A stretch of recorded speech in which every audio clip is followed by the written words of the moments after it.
Muy buenos días, nos da muchísimo gusto ver esta conferencia y compartir con ustedes este mensaje tan impactante que va a sacudir las conciencias y nos va sobre todo a hacer recapacitar acerca de qué corta es la vida y qué importante es para nosotros enfocarnos verdaderamente hacia lo que vale la pena. Porque si tú me preguntas cuál es el tesoro más grande que Dios nos ha dado, es la familia. Y la familia es el tesoro más grande que tenemos, nuestra esposa, nuestros hijos y todo lo demás es completamente secundario. En esta semana, el presidente de Estados Unidos, Donald Trump, hizo un anuncio que ha puesto y ha sacudido la mayor parte de las naciones, principalmente a más de 22 millones de árabes, al declarar que Jerusalén es la capital del Estado de Israel y que la embajada que se encuentra actualmente en Tel Aviv, como las embajadas de más de 86 naciones que en 1986 fueron sacadas de Jerusalén, va a volver otra vez a establecerse en la ciudad de Jerusalén. La ciudad de Jerusalén es la ciudad más conquistada de la historia y es la raíz de tres de las más grandes religiones del mundo entero, que es el judaísmo, el cristianismo y el islam. El islam reclama Jerusalén como su capital. Mahmoud Abbas, el presidente de Hamas y de la Franja Palestina, acaba de declarar. Vamos a pedir silencio con los celulares.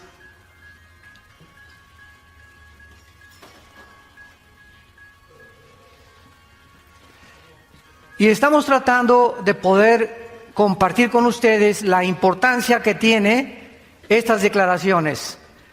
Porque acaban de declarar, ¿verdad?, que pues no, Jerusalén no es la capital de Israel, es la capital de los palestinos. Aun cuando los palestinos comenzaron a existir en 1962, porque no hay tal cosa como una raíz de palestinos, ni tampoco un trasfondo, ni una nación, sino que en 1962 un hombre llamado Yasser Arafat fundó la Organización para la Liberación de Palestina, y los palestinos simplemente son los árabes que antes de 1948, lo cual voy a desarrollar un poco más tarde, estuvieron ocupando durante casi 1500 años cuando estuvieron en el exilio los judíos, y reclaman a ellos, aun cuando el libro sagrado del Corán no menciona Jerusalén una sola vez. ¿Cuál es el problema que nos encontramos actualmente? El mundo va a estallar una guerra tremenda de acuerdo al libro que tengo en mis manos que se llama la Biblia. Este libro contiene los registros más antiguos de física, de genética, de química, de biología, de arqueología, de antropología, de literatura, de poesía y de cualquier disciplina académica que tú me quieras mencionar. Durante estos 40 años que tenemos compartiendo este mensaje, en septiembre de este año cumplimos 40 años de levantar este libro a las naciones, no he encontrado a una sola persona en la mayor parte de las naciones donde hemos dado estas conferencias que se atreva a decirme qué libro es más importante y más grande que la Biblia. Hale esta pregunta a físicos, astrofísicos, ateos, agnósticos, políticos, deportistas, artistas, y la persona que se atreva a decir que hay un libro mejor que la Biblia no sabe lo que está diciendo o ignora profundamente el contenido de este compendio de 66 libros que nos dan realmente las respuestas que nunca la ciencia nos va a responder. ¿De dónde venimos? ¿Quiénes somos? ¿Y hacia dónde nos dirigimos? La ciencia no puede decirnos de dónde venimos, porque para que sea científico tiene que ser repetitivo. Entonces la ciencia especula, teoriza, tienen hipótesis, como la teoría del Big Bang, pues parece que fue un accidente, y el colmo es, ¿verdad?, asegurar y repetir la mentira de hace más de un siglo, que venimos de Chita, que somos la selección natural de los animales o especies más evolucionadas, cuando no existe, damas y caballeros, señores maestros de la escuela, una sola evidencia científica de una mutación a otra mutación. ¿Pero por qué se enseña esto? Simplemente porque no hay manera de descubrir de dónde venimos, ni cuál es el origen del universo, ni cuál es el destino del ser humano, porque somos hombres imperfectos, somos una raza caída. Entonces necesitábamos la revelación de Dios, que Él bajara a este mundo hace 2000 años, que muriera en una cruz, que fuera enterrado y que fuera resucitado a los 3 días, para que pudiéramos nosotros tener la certeza inequívoca de que hay vida después de la vida y que Jesucristo es el Hijo de Dios. Realmente estamos viviendo, de acuerdo a la Biblia, la recta final, la última generación. ¿Qué tan cerca nos encontramos de nuestra propia autodestrucción? Porque el diagnóstico que Dios hace de la raza humana en la Biblia es exactamente como la raza humana se ha comportado en los últimos 6000 años que tenemos de historia. ¿Podemos nosotros mencionar señales que realmente nos encontramos en la última generación? ¿Qué diferencia tiene la Biblia del Tripitaka de Buda, de los Vedas, de los persas, del Islam, del Corán y de los tantos libros sagrados que existen? Es increíble las evidencias proféticas con una exactitud del 100% que la Biblia nos ofrece. Es el primer libro que fue impreso en la imprenta de Gutenberg, la Biblia. Es el libro más traducido a más idiomas, a más lenguajes y a más dialectos que cualquier otro volumen de literatura. Y es el libro que nos ofrece realmente la esperanza que nosotros tenemos y que tú puedes tener esta mañana, que si tú mueres algún día, tú puedes volver a vivir eternamente con el Hijo de Dios. En el Evangelio de Mateo capítulo 24, a Cristo se le acercaron los discípulos hace 2000 años, haciéndoles 3 preguntas.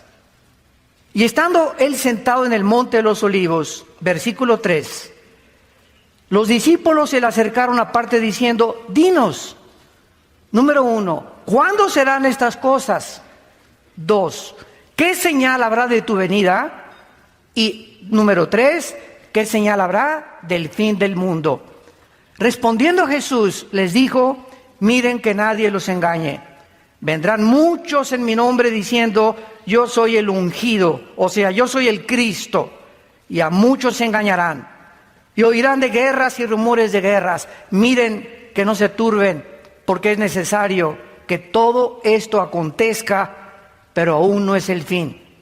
Porque se levantará nación contra nación, reino contra reino, y habrá pestes, hambres, terremotos en diferentes lugares, y todo esto será el principio de los dolores. Cuando Jesús menciona que una de las señales del mundo era cuando las naciones del mundo se enfrascaran o se involucraran en una guerra mundial, durante toda la época del ser humano, de acuerdo al Instituto para la Investigación de la Paz en Suecia, Estocolmo, en los 6000 años de historia que tenemos, damas y caballeros, solamente hemos visto 25 años de paz. 25 años de paz, de acuerdo al Instituto para la Investigación de la Paz, en Estocolmo, Suecia, que el ser humano ha vivido en paz. Toda la historia del ser humano son guerras. Desde que Caín asesina a su hermano Abel con una mandíbula de un burro. Desde entonces el ser humano es un ser humano contra el otro. Blancos contra amarillos, negros contra blancos, católicos contra protestantes, etcétera, etcétera. Es una guerra étnica, un racismo entre nosotros impresionante por la maldad que existe dentro del corazón y el egoísmo de hacernos creer que somos superiores a los demás. Esto es importante porque fue hasta 1914, cuando por primera vez, aun cuando siempre ha habido guerras, hasta el siglo XX, en 1914, se enfrascan nación contra nación y tenemos 4 años de la Primera Guerra Mundial. 1917, Nikolai Lenin comienza a hacer la revolución bolchevique comunista. Entramos 20 años casi después a la Segunda Guerra Mundial y podríamos decir que a partir del siglo XX, de la Primera Guerra Mundial, la raza humana o la historia humana ha entrado en la recta final que terminará antes de que este siglo culmine. Esto es importante porque al mismo tiempo que en el siglo XX fueron 2 guerras mundiales, el siglo XX es el siglo donde más conocimiento el ser humano ha obtenido, lo cual se profetizó hace 2500 años en un libro del profeta hebreo que se llama Daniel. Hace 2500 años, en el capítulo 12 de este profeta hebreo, en el versículo 4, escuchen lo que él recibió como revelación. Y le dijo así un ángel de Dios: Daniel, cierra las palabras y sella el libro hasta el tiempo del fin. Muchos correrán de aquí para allá y el conocimiento se aumentará. Veamos nosotros a continuación, damas y caballeros, que de acuerdo a esta profecía, hace 2500 años se cerró o se le puso un candado y el ángel le dijo a Daniel: Daniel, la revelación que te estoy dando van a pasar 2600 años aproximadamente, y hasta el tiempo del fin la humanidad va a comprender lo que te acabo de revelar hace 2600 años. Veamos a continuación que desde Adán y Eva, damas y caballeros, saltamos del burro al motor de gasolina hasta el siglo XX. Lo que no se descubrió en casi 5500 años o más, se descubrió en menos de 50 años. 1892, los hermanos Dugea manejan el motor de gasolina. En 1905, Henry Ford, en un carro modelo T, comienza a circular a 25 kilómetros por hora. 1903, los hermanos Wheelwright, norteamericanos, hacen la primera tentativa de volar. 1929, Alejandro Fleming descubre la penicilina. 1945, el doctor Oppenheimer y Enrico Fermi, italianos y alemanes respectivamente, se unen para desarrollar el proyecto Manhattan, para comenzar a bombardear el uranio 235 y fisionarlo y producir la primera fisión nuclear de la historia, fabricando las primeras bombas atómicas. 1954 es botado el primer submarino de energía nuclear en Estados Unidos. 1957 se lanza el primer satélite por Rusia. 1973 es puesta en órbita la primera plataforma espacial. 1969 el hombre llega a la luna. 1975 se produce la primera PC. 1983 los primeros teléfonos celulares y 1991 se desarrolla la red de Internet. Damas y caballeros, desde los 90 a nuestros días, ya qué cosa nos sorprende en la época cibernética en la que estamos nosotros viviendo. Escuchen esto: en el siglo XX se inventaron los focos, la aspirina, los plásticos, la insulina, la televisión, el radio, los trasplantes, el chip de silicio, el rayo láser, el refrigerador, el cine, la píldora anticonceptiva, la lavadora, los teléfonos celulares, el iPhone, el iPad, etcétera, etcétera. La pregunta es, ¿por qué fue hasta el siglo XX que el hombre alcanzó este desarrollo tecnológico y científico que durante los siglos anteriores jamás se había logrado? La respuesta es muy sencilla: para que Dios nos pudiera advertir que nos comencemos a preparar para su venida. Dice la Biblia en la primera carta a los tesalonicenses: porque no somos hijos de las tinieblas, somos hijos de la luz, y no somos de la noche ni de las tinieblas. No durmamos como los demás, sino velemos y seamos sobrios, porque no nos ha puesto Dios para la ira, ni para el juicio que viene sobre el mundo. Antes de que Cristo regrese, la Biblia establece, millones de personas vamos a desaparecer en lo que se conoce como el arrebatamiento de la iglesia. Y va a llegar un día en que vas a voltear y tu esposa no está en tu cama, no se fue con el lechero. Y tus hijos desaparecieron o tu esposo desapareció. Todos los millones de niños en los hospitales van a desaparecer y van a comenzar el mundo a producir una confusión en los medios de comunicación. Pilotos se van a estrellar porque desaparecieron los pilotos, accidentes múltiples en las carreteras. ¿Y qué creen ustedes que va el mundo a comenzar a responder ante la desaparición de millones de personas. Se los llevaron los ovnis. Y esto es algo muy claro, que desde 1946 la aparición del fenómeno ovni ha tenido lugar con más frecuencia, preparando el mundo para una venida de una forma sobrenatural de supuestos extraterrestres. Y que la Biblia nos muestra que no son extraterrestres, ni marcianos, ni jupiterianos, ni plutonianos, son ángeles caídos, bajo la agencia de un querubín llamado Lucifer, que después se le puso el nombre de Satanás, que significa el adversario, y después se le llamó el diablo, que significa el acusador. Estamos rodeados de un mundo de maldad, donde hay influencia y energías poderosas sobre los seres humanos para volvernos locos, para abortar la misión que tenemos en este mundo, para hacernos creer que venimos de los animales y que no somos agentes morales responsables de nuestras acciones.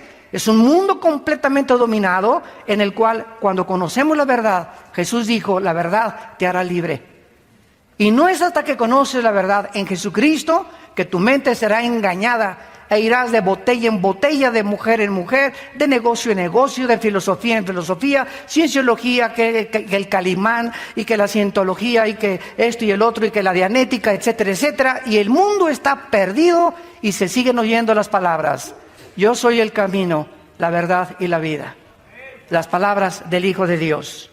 Dios quiere que nosotros sepamos que el conocimiento que el hombre ha adquirido en el último siglo ha sido una de las señales principales de que nos encontramos al final de la historia. Pero lo más irónico de esto es que en el siglo XX, donde más conocimiento científico y más avances tecnológicos el hombre alcanzó, escuchen esto, es el siglo donde más ateos surgieron. Antes del siglo XX, Blaise Pascal, astrofísico francés, cristiano; Isaac Newton, el que descubrió las leyes de la gravitación, cristiano; Einstein confesó que él creía en Dios; Louis Pasteur, Kepler y todos estos científicos, Galileo Galilei, que casi la Iglesia Católica lo crucifica por decir que el Sol no circulaba la Tierra, sino que es la Tierra la que circula alrededor del Sol, eran cristianos. ¿Qué pasó en el siglo XX? Que el conocimiento nos ensoberbeció. Sigmund Freud, ateo; Carlos Marx, ateo; Carlos Darwin renegó de su cristianismo; Friedrich Nietzsche, el padre del nazismo, del comunismo y del fascismo, ateo, el que proclamó que Dios está muerto; Jean-Paul Sartre, el padre del existencialismo, en 1990, que muere cuando escribe su libro El muro y la náusea, diciéndole a su hija: hija, he tratado de poder pelear contra un Dios que no existe. Es incongruente mi filosofía, porque he descubierto que filosóficamente es insostenible mi ateísmo. Y así tenemos a Carlos Sagan, el astrofísico también ateo, que dijo, pues no hay nada en este mundo más que lo que podamos, el propósito que le podamos dar a nosotros. Pero viene una sorpresa impresionante en 1954, cuando el doctor Crick y el doctor Watson, norteamericanos, les dan el premio Nobel de Medicina por descubrir el ácido desoxirribonucleico, conocido como el ADN. Cuando el hombre comienza a involucrarse en descubrir que en los billones de células que el cuerpo humano tiene, tenemos cromosomas con genes dentro, con el ADN, o sea, con un programa, con información, los ateos, el 62% de los ateos, desde el año 2005 al año 2012, en 7 años, se convirtieron a la Biblia. Viendo que era imposible seguir sosteniendo que somos el resultado de una evolución y que es imposible biológicamente, la primera y la segunda ley de la termodinámica, físicamente la entropía, niega completamente la evolución, y químicamente también. Y ahora genéticamente nos demuestra la genética que es imposible que el ADN de un chango lo tenga el ser humano, o el camello, o el de un león, o el del león un tigre, o el de un perro, un gato. ¿Por qué? Porque esta es la información que Dios puso en cada uno de nosotros para destruir la sabiduría de los sabios y de los que se dicen ateos. Y gracias a Dios que ahora ahí está el Instituto para la Investigación de la Creación Científica en San Diego, California.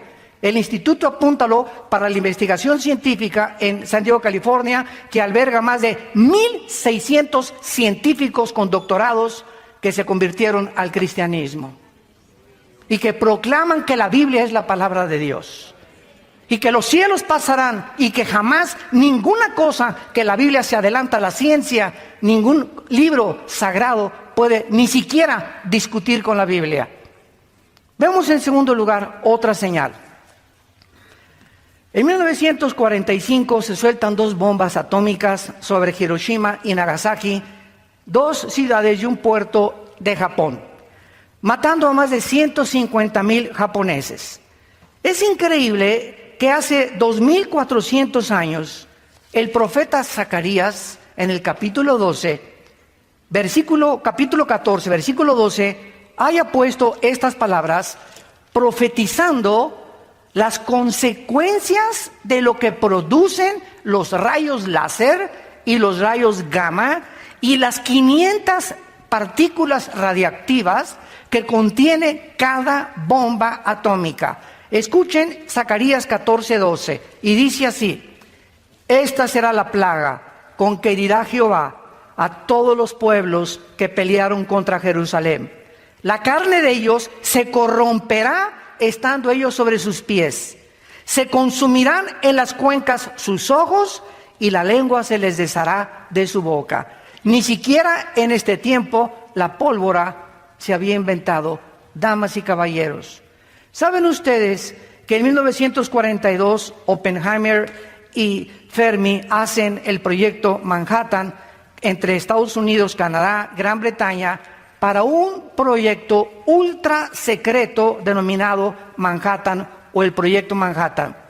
Invitan a Alberto Einstein y Alberto Einstein manda una carta al presidente de Estados Unidos diciéndole: el día que nosotros comencemos a desintegrar el átomo del elemento uranio 235, lo vamos a usar contra nosotros. Yo no quiero involucrarme en este proyecto porque tarde o temprano el hombre, cuando mete sus manos en la tecnología o mete sus manos en la genética, como se está manipulando actualmente, etcétera, etcétera, siempre se vuelve contra nosotros aquello que descubrimos por la incapacidad que el ser humano tiene para poder manejar su propia vida, su propio matrimonio, sus propios hijos, sus propios negocios y mucho menos las naciones.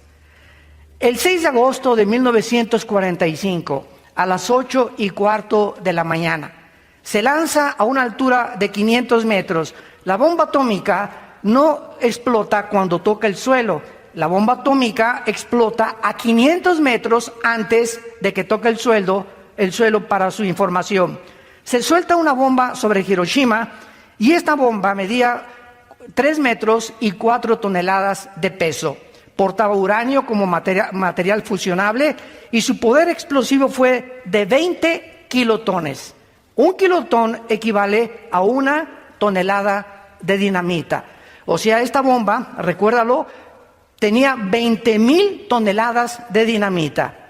El avión fue designado como el B-29 Enola Gay y la explosión destruyó a un radio de 13 kilómetros cuadrados del epicentro de su detonación, muriendo aproximadamente en las 2 explosiones, porque el 9 de agosto se lanzó la segunda bomba sobre Nagasaki, más de 150,000 personas. Estas son las consecuencias de la explosión. Sus cuerpos se deshicieron estando parados. Las cuencas de sus ojos se deshicieron estando parados y la lengua se les deshizo de su boca. Algo que fue anunciado 2,500 años antes de que se descubriera la fisión nuclear.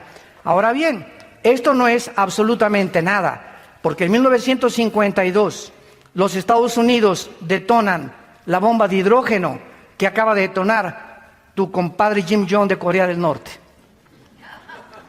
Nada más que sin el material fusionable nuclear en la punta.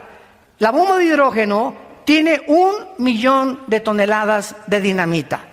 Esto fue detonado en 1958. China también detona otra bomba de hidrógeno. Llevamos 2. Y actualmente, en el siglo XXI que nos encontramos, existe un proyectil llamado el Mark 12A, con la fuerza explosiva de 335,000 toneladas de dinamita. Y el Titán 2 con 9 millones de toneladas de dinamita. ¿Estamos al borde, damas y caballeros, de un holocausto nuclear en el mundo? ¿Acaso son juguetes que las naciones están acumulando para ahora en Navidad cantar Jingle Bells, Jingle Bells? Nos encontramos en el siglo XXI, con los máximos avances tecnológicos, con una época nuclear impresionante, descubrimientos científicos como la genética y la manipulación del ADN. Nos encontramos al borde y a un punto de autodestruirnos. Es increíble la autodestrucción y el ego que gobierna al ser humano. Actualmente somos la primera generación en la historia con el suficiente potencial explosivo para poder volar al mundo en un minuto. Corea del Norte, Irán y Siria han amenazado al mundo con armas nucleares, que en cualquier momento solo necesitamos a un loco, a un paranoico, a un psicótico, a un sociópata, para que pueda él, con sus múltiples desórdenes de su personalidad, estallar una bomba sin importarle las consecuencias que van a haber en el mundo entero. Y es interesante que en el libro del Apocalipsis, en el 4.º sello, en el capítulo 6, la Biblia profetiza que en esta explosión que puede haber próximamente, tal vez hoy en la noche, tal vez mañana, o tal vez el mes que entra, o tal vez en el año 2018, escuchen esto, el daño que va a causar. Esto fue escrito hace 2000 años por el apóstol Juan. Fue el último de los apóstoles de Cristo, murió de 95 años de edad, exiliado por el emperador Vespasiano en la isla de Patmos, que se encuentra junto al mar Egeo.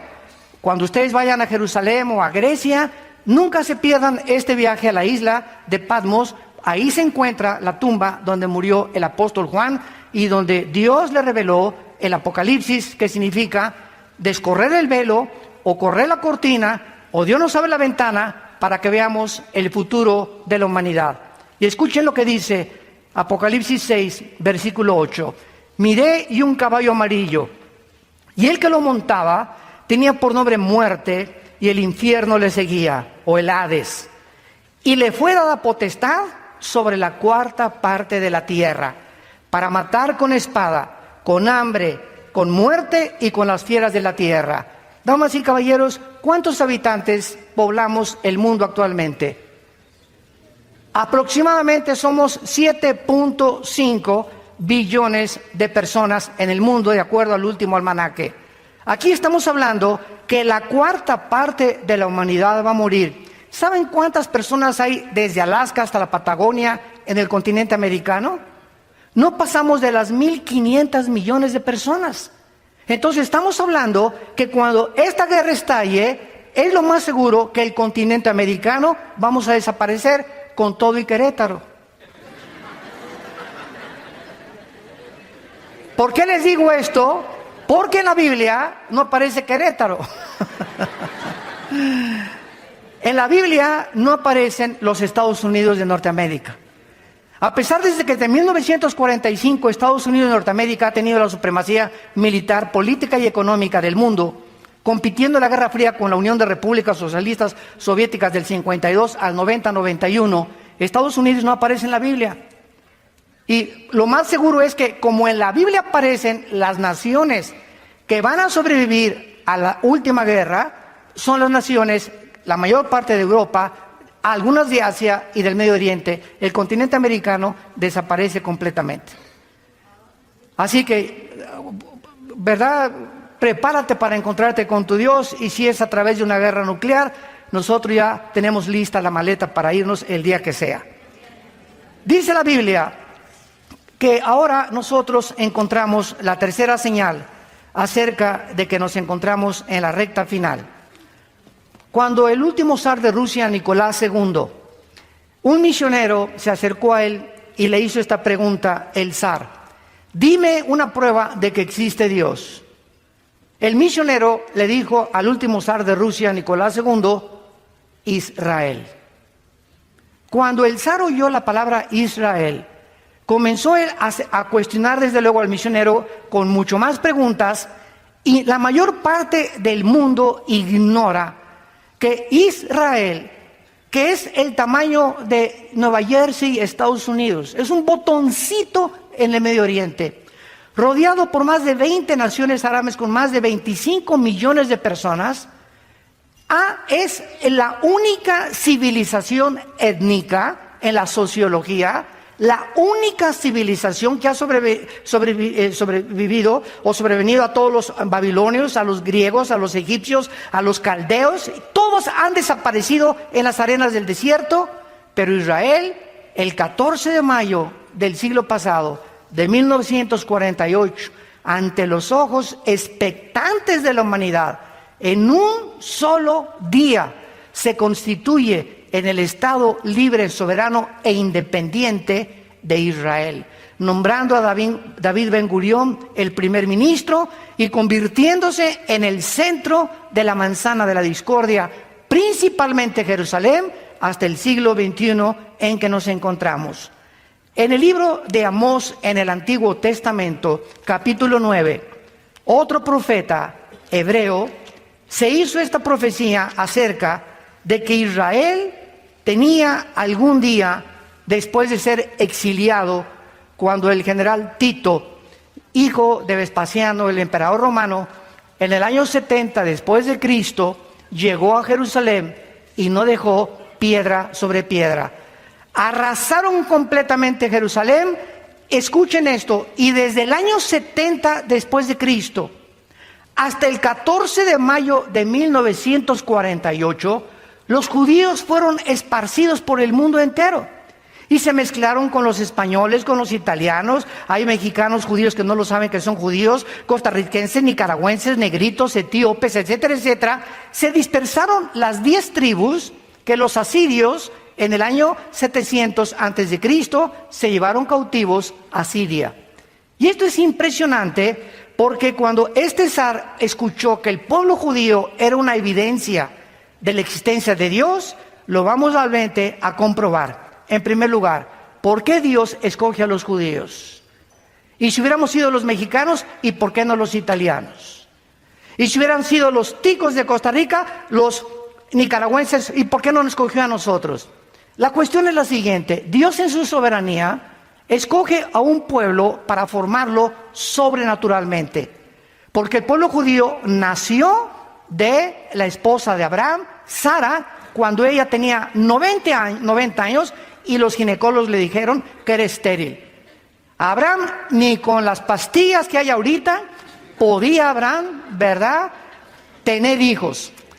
Y entonces Dios sobrenaturalmente, ¿verdad?, permite que Sara sea embarazada, y es la única nación que ha nacido por eso sobrenaturalmente, por el propósito que Dios tenía para enseñarnos al final de la historia.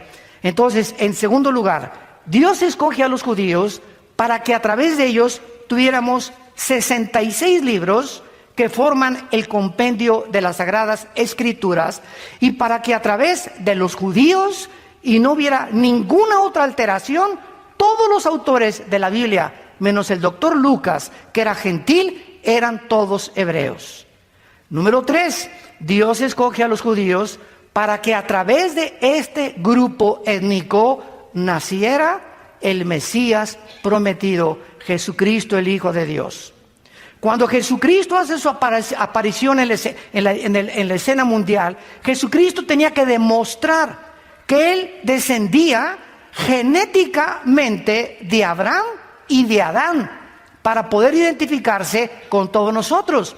Esta es la razón por la cual cuando José y María estaban comprometidos y ya estaban listos para irse a Cancún de luna de miel, se le aparece un ángel a María y le dice: María, tu esposo no va a tener nada que ver en el embarazo que vas a tener.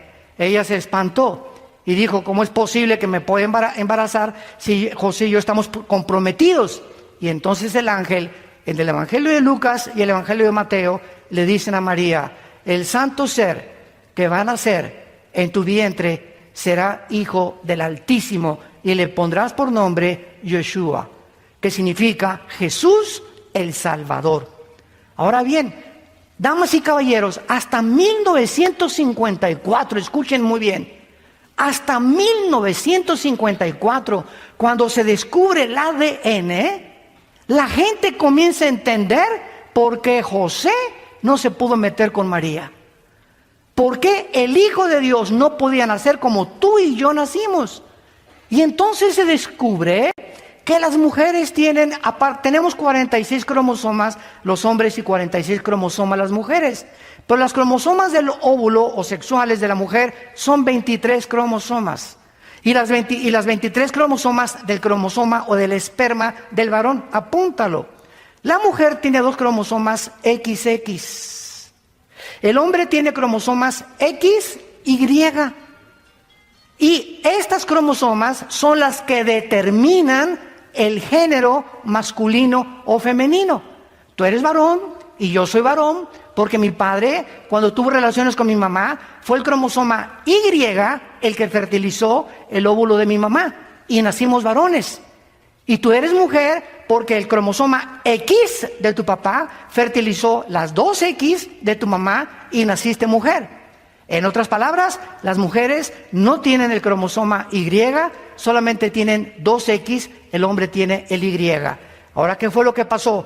La Biblia dice, cuando se descubren las leyes de la genética o de la herencia, en 1860 por Gregorio Mendel, que comenzó a hacer experimentos con chicharitos y que hay una transmisión de generación en generación. Las uvas son uvas, las papayas son papayas. Algo hay en la semilla, hay una información en las hormigas, en los gatos, que se transmite el color de los ojos, el tamaño, las minerales, en fin, todo lo que contiene codificado el ADN. Entonces se descubre cuando las leyes de la herencia, que todos hemos heredado de nuestros padres, el color de los ojos, unos las orejas de papalote de la abuelita, otros, ¿verdad?, hasta el carácter, eres igual de berrinchudo que tu papá. Entonces la ciencia corrobora que las leyes de la herencia están escondidas en el ADN.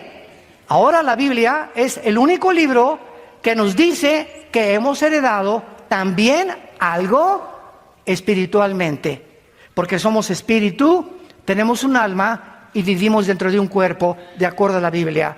Somos espíritu, tenemos un alma que es la mente, la voluntad, los sentimientos, el intelecto y el cuerpo, el envase que día a día, de acuerdo a la ley de la entropía, se está deshaciendo. Entonces la Biblia dice que hemos heredado una enfermedad, una infección, que William Shakespeare le quiso llamar el defecto trágico. Carlos Marx, la lucha de clases. No, si el Estado proletariado derriba a la burguesía, se va a justificar y va a haber igualdad y equidad en la sociedad. Sigmund Freud, no, el problema del ser humano es la infancia y la sexualidad de la infancia. Y todos han tratado de atribuirle alguna raíz a la razón por la cual nos comportamos como nos comportamos. La Biblia le llama pecado. En pecado hemos sido nacidos, Salmo 55, Romanos 3:23, y fuimos nacidos destituidos, muertos, lejos de la comunión con Dios. Desde Adán hasta nuestros días nacimos desconectados de la fuente de energía. Y como estamos desconectados de la fuente de energía, hemos buscado en el alma, en la mente, pues cosas altruistas y alcohólicos anónimos, marihuanos anónimos, psicología, psiquiatría, cientología, religiones, buscando alguna manera de poder otra vez reencontrarnos con algo que nos dice que trasciende nuestra capacidad pensante y que tiene que haber algo fuera de nosotros, pero como no sabemos qué es, aunque sabemos que trasciende, ese Dios al que muchos adoran sin conocerle, es el que Jesucristo nos vino a revelar. Y hasta que tú encuentras a ese Dios que en tu alma... Yo lo busqué en el comunismo, en la dialéctica materialista, lo busqué en la psicología, en la psiquiatría. Me quería ir de monje budista a los Himalayas cuando tenía como 20 años. Quería raparme y ser Hare Krishna también. En fin, ¿verdad? Todos buscamos algo. ¿Por qué es vivo? ¿Por qué existo? Y fue lo que Sócrates anticipó hace aproximadamente 2200 años. Pienso, luego existo. Existo, luego vivo. Vivo, tiene que haber una causa. Esta causa no está dentro de mí. Esta causa tiene que estar fuera de mí. Entonces, a esa causa fuera de mí le llamo el Dios desconocido. Al que las religiones adoran sin conocerle, es al que Jesucristo nos vino a reconciliar y hacernos regresar al corral de las ovejas. Esta es la maravillosa vida de Jesucristo. Y es cuando nosotros comenzamos a entender claramente por qué Jesucristo tenía que venir de los judíos. Escuchen esto. Tú vas a España y busca tu árbol genealógico. O busca de dónde viene el apellido Chipaltroco. O el apellido X. Y vas a encontrar 4 o 5 generaciones, con excepción de los reyes de Holanda, de España, de Inglaterra, etcétera, etcétera, de Suecia. Hay muy poca gente que sabe quiénes fueron sus tatarabuelos. Se pierde completamente y se desvanece con la historia. Jesucristo es el único ser humano de quien se puede trazar su genealogía desde Adán en la Biblia. Cuando yo comencé a estudiar teología y me dieron el doctorado, me atribulaba. Hijo de tal, hijo de tal, hijo de tal. ¿Para qué me sirve a mí? Hijo de tal, hijo de tal, hijo de tal, hijo de tal, hijo de tal. Y dije, no, le voy a voltear la página, enséñeme otra cosa, le decía a mis maestros yo. Hasta que descubrí un día claramente por un maestro que me dijo, ¿sabes por qué Dios guarda las genealogías en Lucas y en Mateo de Jesucristo?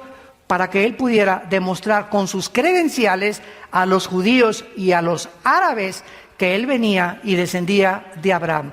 Porque Dios le dijo a Abraham, en Isaac te será la descendencia, no en Ismael, no en la tribu de los demás, a través de Judá de David de Salomón, y así vemos toda la genealogía hasta la Virgen María.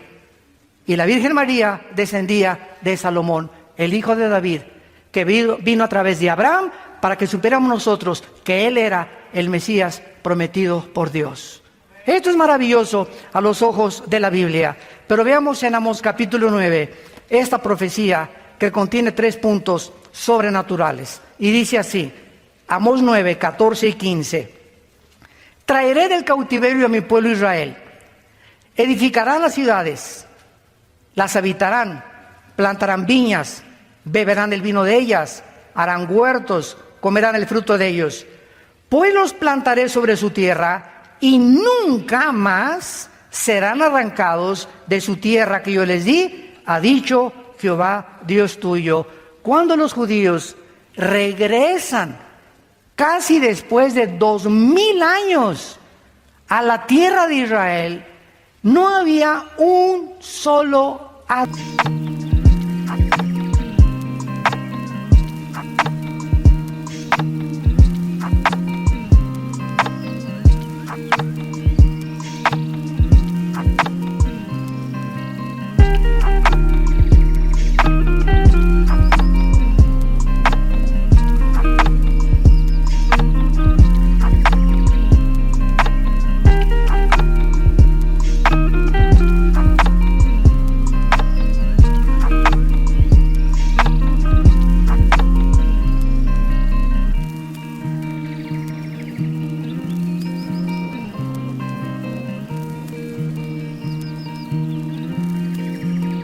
plantado. Era un desierto la tierra de Israel. A las 5:30 de la mañana, el 15 de mayo, horas después de que se establece por las Naciones Unidas, después del genocidio de los nazis, que regresen a su tierra, los atacan 1 hora después que se constituyen como Estado a través de las Naciones Unidas. Los árabes los atacan por primera vez.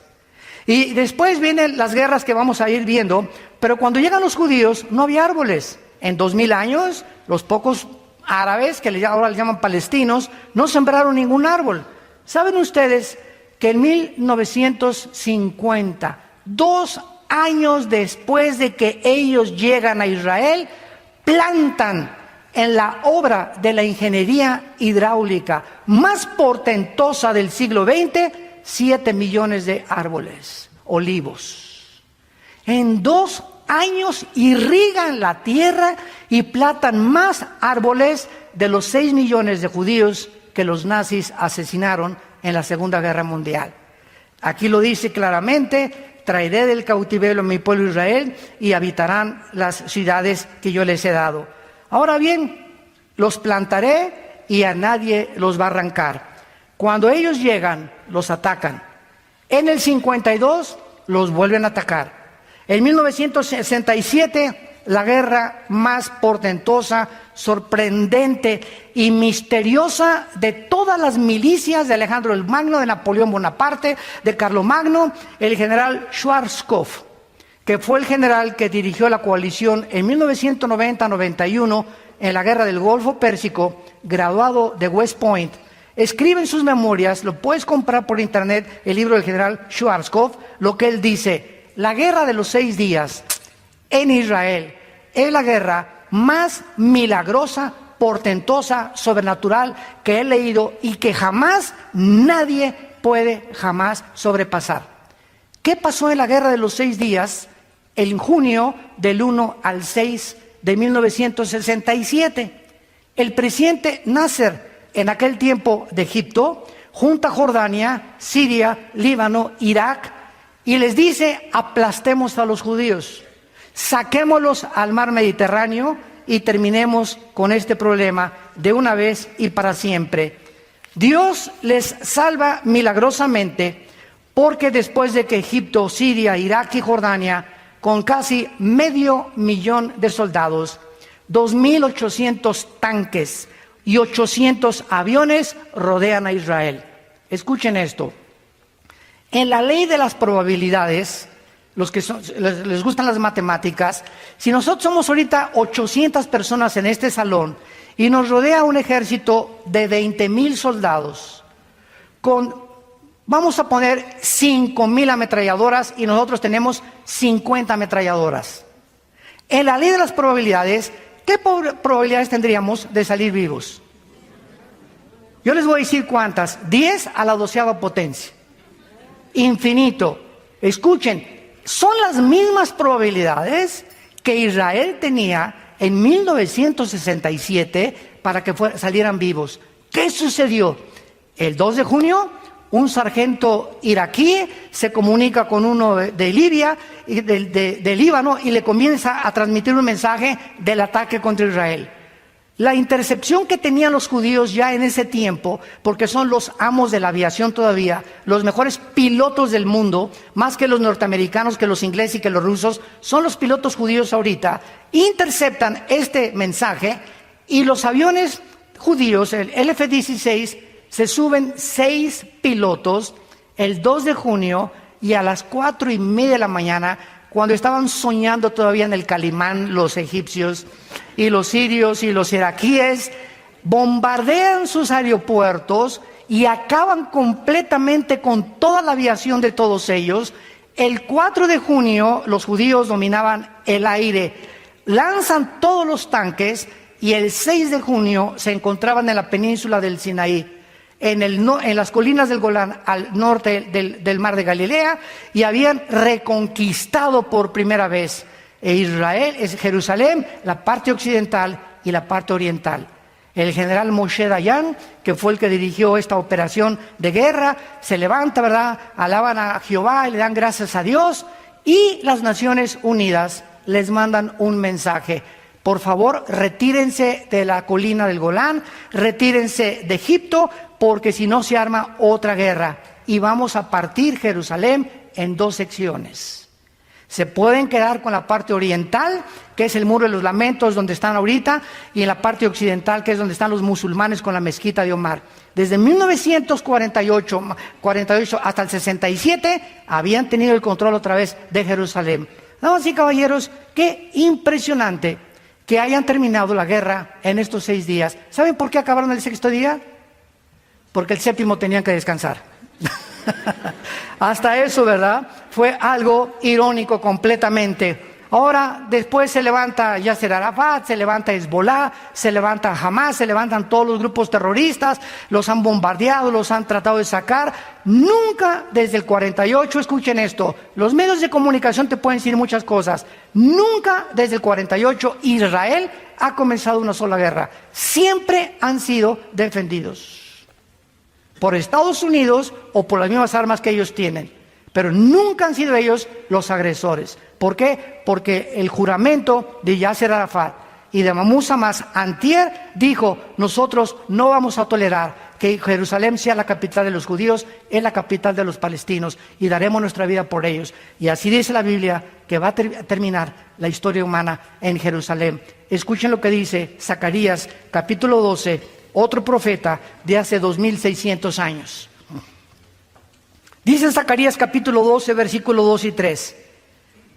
Pongo a Jerusalén por copa que hará temblar a todos los pueblos del alrededor contra Judá, en el sitio contra Jerusalén. En aquel día yo pondré a Jerusalén por piedra pesada. A todos los pueblos y todos los que se la cargaren serán despedazados. Bien que todas las naciones de la tierra se juntarán contra ella. Esto fue escrito hace 2500 años, cuando ellos no habían sido todavía dispersados, cuando no habían regresado otra vez, pero estaba el profeta diciendo que Jerusalén sería la mecha que encendiera la tercera guerra mundial. ¿Y en qué año estamos? 2017. ¿Y cuál es ahorita la manzana de la discordia en el mundo? Jerusalén. Damas y caballeros, aquí está. Aquí está la palabra de Dios.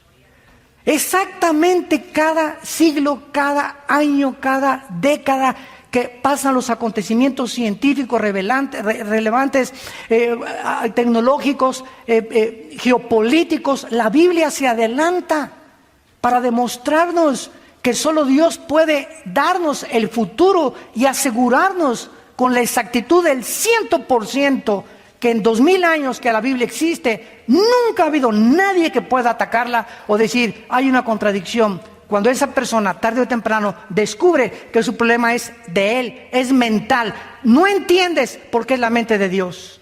Y cuando estudias teología, descubres la razón de por qué Dios hace las cosas que hace. Y esto es maravilloso porque nos encontramos precisamente al final de esta historia, cuando en cualquier momento la historia va a terminar. Y cuando tu tiempo y tu vida ya no tienes más oportunidad de poder decirle a Dios: perdona mis pecados, entra en mi corazón, te recibo como mi Señor y Salvador. Tal vez hoy es para muchos de ustedes la última vez que Dios les ha hablado. Y no es como me dijo un ateo hace algunos años: oiga, señor doctor Alducin, es que yo necesito más evidencias de que existe Dios. Le dije, son las mismas palabras que dijo Carlos Sagan antes de morir, el ateo astrónomo. Es que si hubiera más evidencias de que Dios existe, creería en Dios. Le dije, agarre un libro de genética, por el amor de Dios, y vea que el ADN no puede ser, es imposible que pueda existir información sin una inteligencia. ¿Cómo es posible que cada ADN de cada célula de nuestro cuerpo contenga 50 enciclopedias británicas de información? ¿Quién puso esa información dentro de nosotros? ¿Chita? Por el amor de Dios, Virgen del Socorro. Damas y caballeros, señores ateos que nos visitan, llegamos a un punto en la historia donde profesando ser sabios se hacen necios. Ahí me han atacado. ¿Usted cree que de los que creen que Adán y Eva, le dije, oye, cabeza de aguacate? Tenemos más de un siglo enseñando una mentira a nuestros estudiantes a la universidad, que venimos de la evolución y que somos animales.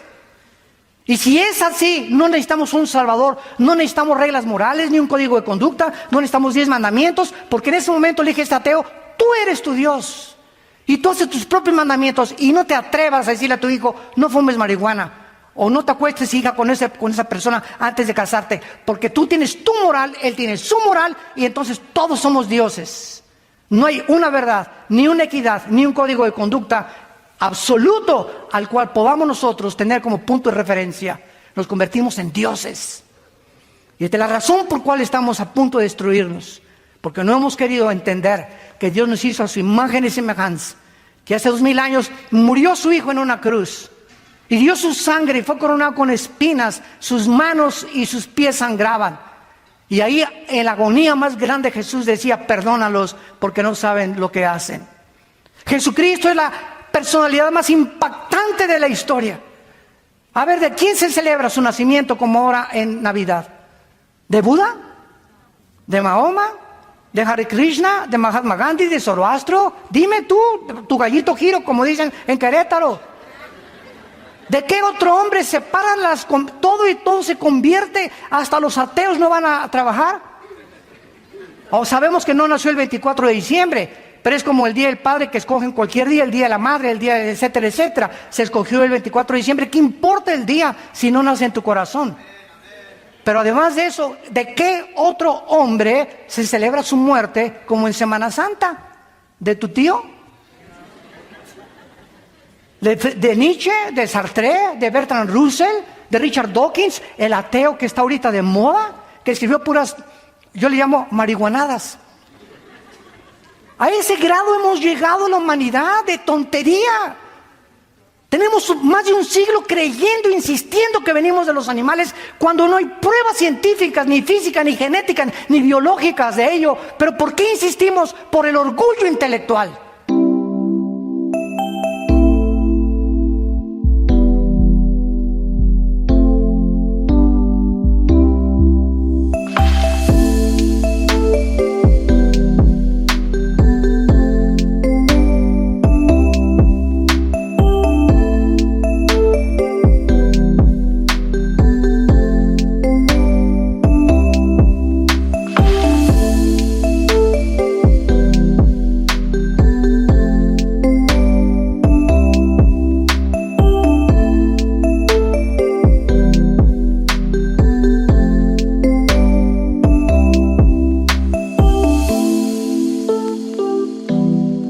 La soberbia del hombre es la que te impide venir a la cruz, hincarte en esta mañana y darle tu vida al Salvador. Y los días los tenemos contados, damas y caballeros. Ya no podemos pasar ningún día más sin que entendamos que viene el día del juicio. El juicio viene, el juicio viene, el juicio viene. Prepárate para encontrarte con tu Dios. No quisieran muchos de ustedes en esta mañana venir a la cruz. Yo invito a muchos de ustedes en esta mañana que se acerquen al Señor, al Dios de la Biblia, al Padre de Abraham, de Isaac y de Jacob, al Dios y Padre de Jesucristo, que lo resucitó a los 3 días y que anhela tener comunión contigo, una relación personal viva, dinámica, orgánica con tu alma, para que tú descubras que hay algo más que hacer dinero, hay algo más que el sexo, más que el hedonismo y los placeres. Nunca encontrarás la paz, por más rico que seas, por más político y diputado y gobernador que te hagan y presidente de la República. Llegarás como un artista, el deportista más famoso, la artista más famosa, Miss Querétaro, Miss Mundo, Miss Universo, lo que tú me quieras decir. Al final encontrarás el vacío en tu alma que persiste.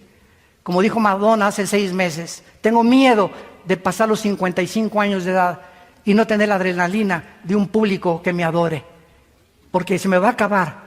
Y así como se le acabó a Michael Jackson y Elvis Presley, a los políticos y deportistas, llega un momento en la vida en el que ya dices, ¿qué sigue? ¿Qué sigue? Porque fuimos creados con ese vacío que solo Cristo lo puede llenar. Y Él puede entrar a tu vida en esta mañana. Porque Él le has abierto la puerta al comunismo, a la dianética, a la cientología, al Himalaya, al ateísmo, al agnosticismo, al escepticismo. Ábrele la puerta a Jesús. No pierdes nada. Él viene para darte vida y vida en abundancia. Tú háblale, dile: Señor Jesús, vamos a inclinar nuestra cabeza algunos instantes y ahí desde tu lugar dile estas palabras con todo tu corazón. Señor mío y Dios mío, reconozco que soy un pecador, una pecadora, y que no puedo hacer nada con mis pecados, porque yo no me puedo lavar a mí mismo. Ni tengo el poder para cambiar de vivir. Creo que en esa cruz derramaste tu sangre preciosa hace 2000 años. Y como creo que resucitaste de los muertos a los 3 días, te pido, Señor Jesús, que entres a mi corazón como mi Señor y mi Salvador. Te doy las gracias por haber pagado en mi lugar la cuenta pendiente de pecado que tenía contigo y que nada ni nadie la podía borrar más que tu sangre preciosa. Gracias por entrar a mi vida. Quiero conocer la verdad. Quiero ser libre. Quiero morir en paz, sabiendo que si hoy mismo me llamas a casa, tengo la seguridad de irme contigo, no porque lo merezca, sino porque tú diste tu vida en mi lugar. Te doy gracias por el poder que ahora me das en el Espíritu Santo para comprender las cosas profundas de tu mente y entender que separado de ti nunca podré hacer nada. Te lo pido y te doy las gracias en el nombre de Jesucristo, tu Hijo amado. Amén. Gracias a Dios por este libro. Gracias a Dios por la Biblia. Gracias, Señor. Gracias, Padre, por este libro maravilloso. Gracias, Señor.